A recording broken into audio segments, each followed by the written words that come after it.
अस्सलाम वालेकुम हाय एव्रीवन ಇವತ್ತಿನ ರೆಸಿಪಿ ಮಂಗಳೂರಿನ ಸ್ಪೆಷಲ್ ಬನ್ಸ್ ಮಾಡ್ತಾ ಇದ್ದೇನೆ ಪರ್ಫೆಕ್ಟ್ ಆಗಿರುವಂತ ಬನ್ಸ್ ನ ಹೇಗೆ ಮನೆಯಲ್ಲಿ ತುಂಬಾನೇ ಈಜಿಯಾಗಿ ಮಾಡೋದು ಅಂತ ನೋಡೋಣ ಓಕೆ ಫ್ರೆಂಡ್ಸ್ ಈಗ ವಿಡಿಯೋನ ಸ್ಟಾರ್ಟ್ ಮಾಡೋಣ ನೀವು ಇದನ್ನ ಮನೆಯಲ್ಲಿ ತುಂಬಾನೇ ಈಜಿಯಾಗಿ ಮಾಡಬಹುದು ಹಾಗೆ ತುಂಬಾನೇ ಟೇಸ್ಟಿ ಆಗಿರುತ್ತೆ ಓಕೆ ಇದಕ್ಕೆ ಏನೇನೆಲ್ಲ ಇಂಗ್ರೀಡಿಯೆಂಟ್ಸ್ ಬೇಕಂತ ಹೇಳಿ ನೋಡಿ ಇದಕ್ಕೆ ನಾನು ಇಲ್ಲಿ ಒಂದು 7 ರಿಂದ 8 ಬಾಳೆಹಣ್ಣನ್ನು ತಗೊಂಡಿದ್ದೇನೆ ಹಾಗೆ ಇದಕ್ಕೆ ಒಂದು 3 ಏಲಕ್ಕಿ ಹಾಗೆ ಒಂದು 1/4 ಕಪ್ ಅಷ್ಟು ಸಕ್ಕರೆ ಇವಾಗ ಇದನ್ನೆಲ್ಲ ಮಿಕ್ಸಿ ಜಾರ್ಗೆ ಹಾಕೋಬೇಕು ಮೊದಲಿಗೆ ನಾನು ಇಲ್ಲಿ ಬಾಳೆಹಣ್ಣನ್ನು ಕಟ್ ಮಾಡಿ ಹಾಕ್ತಾ ಇದ್ದೇನೆ ನೆಕ್ಸ್ಟ್ ಇದಕ್ಕೆ ಏಲಕ್ಕಿ ಹಾಕಿ ಹಾಗೆ ಸಕ್ಕರೆ ಲಾಸ್ಟ್ ಅಲ್ಲಿ ಸ್ವಲ್ಪ ಒಂದು ಚಿಟಿಕೆಯಷ್ಟು ಉಪ್ಪು ಹಾಕಿ ಇವಾಗ ಇದನ್ನ ಚೆನ್ನಾಗಿ ಗ್ರೈಂಡ್ ಮಾಡಬೇಕು ನೋಡಿ ಈ ರೀತಿ ಪೇಸ್ಟ್ ಆಗುತ್ತೆ ಇದನ್ನ ಈಗ ಒಂದು ಸೈಡ್ ಅಲ್ಲಿ ಇಡಿ ನೆಕ್ಸ್ಟ್ ಈಗ ಒಂದು ಬೌಲ್ಗೆ 2 ಕಪ್ ಅಷ್ಟು ಮೈದಾ ಹಾಕಿ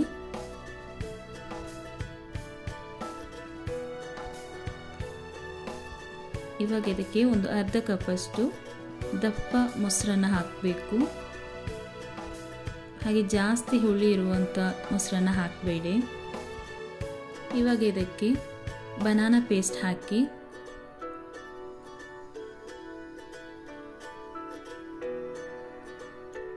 ಒಂದು ಅರ್ಧ ಟೀ ಸ್ಪೂನ್ ಅಷ್ಟು ಬೇಕಿಂಗ್ ಸೋಡಾ ಅಡುಗೆ ಸೋಡಾ ಇದನ್ನೆಲ್ಲ ಹಾಕಿ ಚೆನ್ನಾಗಿ ಮಿಕ್ಸ್ ಮಾಡಿ ಇದಕ್ಕೆ ನೀರು ಹಾಕಬೇಡಿ ಇದೇ ರೀತಿಯಾಗಿ ಚೆನ್ನಾಗಿ ಮಿಕ್ಸ್ ಮಾಡಿ ನಾವು ಚಪಾತಿಗೆ ಹೇಗೆ ಹಿಟ್ಟನ್ನು ರೆಡಿ ಮಾಡ್ತೀವಿ ನೋಡಿ ಅದೇ ರೀತಿಯಾಗಿ ಮಾಡಿದ್ರೆ ಆಯಿತು ಆದರೆ ಇದು ತುಂಬಾನೇ ಸಾಫ್ಟ್ ಆಗಿರಬೇಕು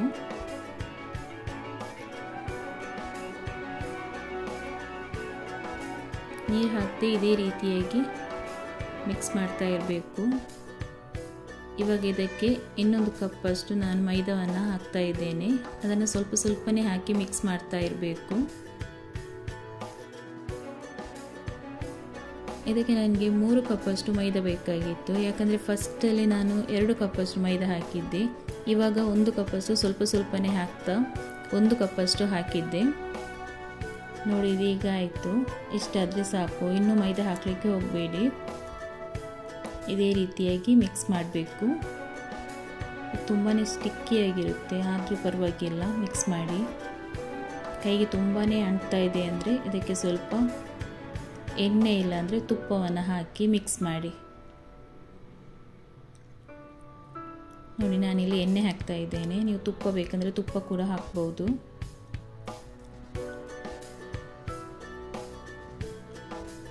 ಈ ರೀತಿ ಎಣ್ಣೆಯನ್ನು ಸ್ಪ್ರೆಡ್ ಮಾಡಿ ಚೆನ್ನಾಗಿ ಮಿಕ್ಸ್ ಮಾಡಬೇಕು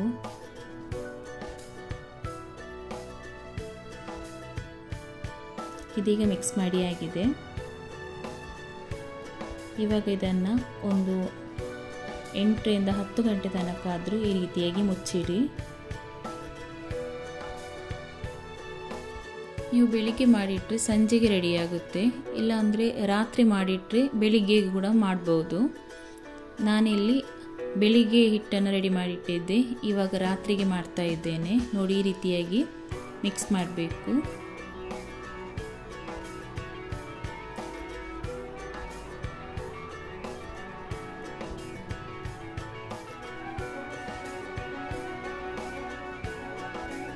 ಇವಾಗ ಇದನ್ನ ಸಣ್ಣ ಸಣ್ಣ ಉಂಡೆ ಮಾಡಿ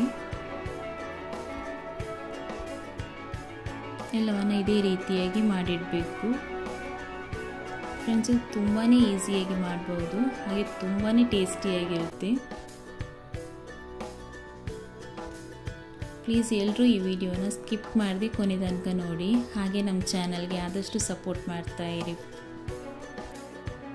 ಇವಾಗ ಇದನ್ನ ಪೂರಿ ತರ ಲಟ್ಟಿಸಬೇಕು ಸ್ವಲ್ಪ ಮೈದಾ ಹುಡಿ ಹಾಕಿ ಆದರೆ ಪೂರಿ ತರ ತುಂಬಾ ತೆಳುವಾಗಿ ಮಾಡಬಾರದು ಸ್ವಲ್ಪ ದಪ್ಪ ಇರಲಿ ನೋಡಿ ಈ ರೀತಿ ಇದ್ರೆ ಸಾಕು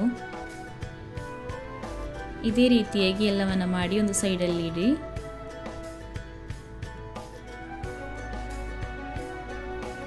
ಬ್ರೇಕ್ಫಾಸ್ಟ್ ಗೆ ಅಂತೂ ತುಂಬಾನೇ ಟೇಸ್ಟಿ ಆಗಿರುತ್ತೆ ನೀವು ಇದನ್ನ ಮನೆಯಲ್ಲಿ ಟ್ರೈ ಮಾಡಿ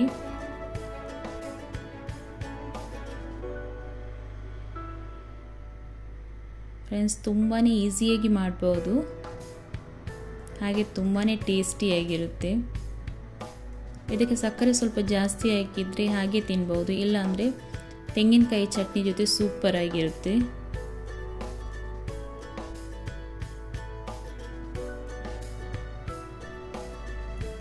ಫ್ರೆಂಡ್ಸ್, ಯಾರೆಲ್ಲ ನಮ್ಮ ಚಾನಲ್ನ ಇನ್ನೂ ಕೂಡ ಸಬ್ಸ್ಕ್ರೈಬ್ ಮಾಡ್ಕೊಂಡಿಲ್ಲ ಪ್ಲೀಸ್ ಸಬ್ಸ್ಕ್ರೈಬ್ ಮಾಡಿ, ಹಾಗೆ ಪಕ್ಕದಲ್ಲಿರೋ ಬೆಲ್ ಐಕಾನ್ನ ಪ್ರೆಸ್ ಮಾಡಿ.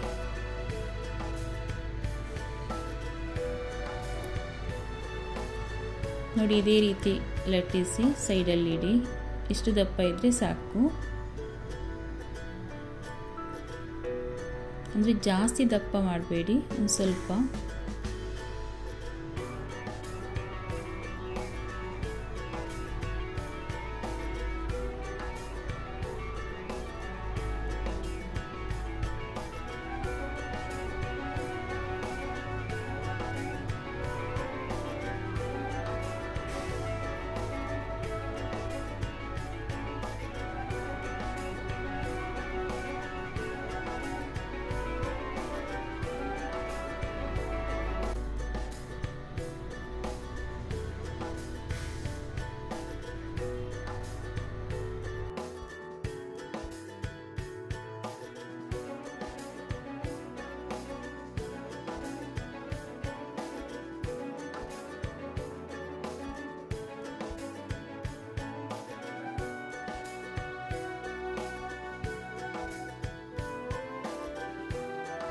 ಇದನ್ನೆಲ್ಲ ರೆಡಿ ಮಾಡಿ ಆಯಿತು. ಇವಾಗ ಇದನ್ನು ಫ್ರೈ ಮಾಡಲಿಕ್ಕೆ ಎಣ್ಣೆನ ಬಿಸಿ ಮಾಡಲಿಕ್ಕೆ ಇಡಬೇಕು.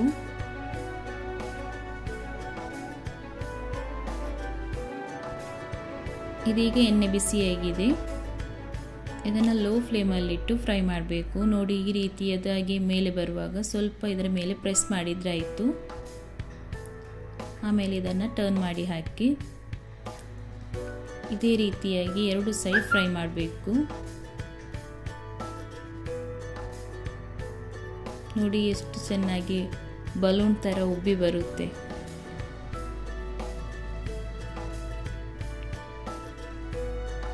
ನೀವು ಮನೆಯಲ್ಲಿ ಮಾಡಿ, ಹಾಗೆ ತುಂಬಾ ಟೇಸ್ಟಿಯಾಗಿರುತ್ತೆ.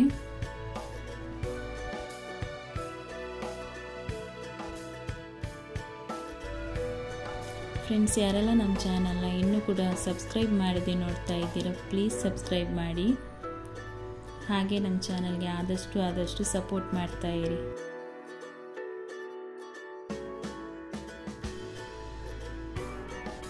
ಇದೀಗ ಫ್ರೈ ಆಗಿದೆ. ನೋಡಿ, ಇದನ್ನು ತೆಗೆದು ಒಂದು ಸೈಡಲ್ಲಿ ಇಡಿ. ನೋಡಿ, ಒಂದು ಸ್ವಲ್ಪ ಕೂಡ ಎಣ್ಣೆ ಹೀರೋದಿಲ್ಲ ಇದು.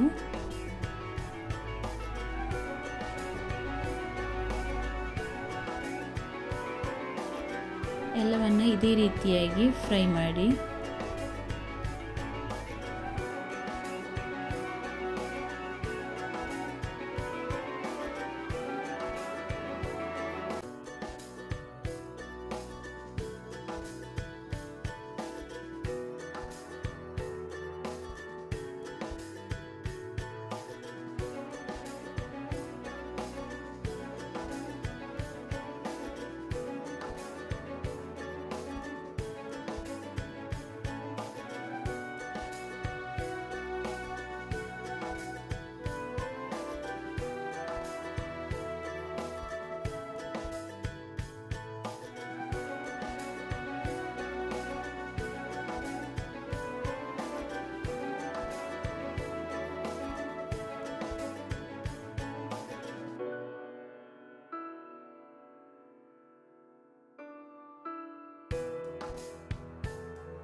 ನೋಡಿದ್ರಲ್ಲ ಫ್ರೆಂಡ್ಸ್, ಪರ್ಫೆಕ್ಟ್ ಆಗಿರುವಂಥ ಮಂಗಳೂರು ಬನ್ಸ್ನ ಹೇಗೆ ಮಾಡೋದು ಅಂತ.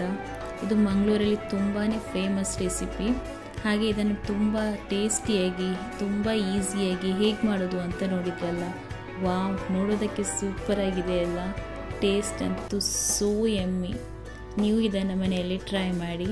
ಹಾಗೆ ನಿಮಗೆ ಈ ರೆಸಿಪಿ ಇಷ್ಟ ಆದರೆ ಪ್ಲೀಸ್ ಲೈಕ್ ಮಾಡಿ, ಶೇರ್ ಮಾಡಿ, ನಿಮ್ಮ ಫ್ಯಾಮಿಲಿ ಫ್ರೆಂಡ್ಸ್ ಎಲ್ರಿಗೂ ಶೇರ್ ಮಾಡ್ತಾ ಸಪೋರ್ಟ್ ಮಾಡ್ತಾ ಇರಿ. ಹಾಗೆ ನಮ್ಮ ಚಾನಲ್ನ ಸಬ್ಸ್ಕ್ರೈಬ್ ಮಾಡೋದಕ್ಕೆ ಮರಿಬೇಡಿ.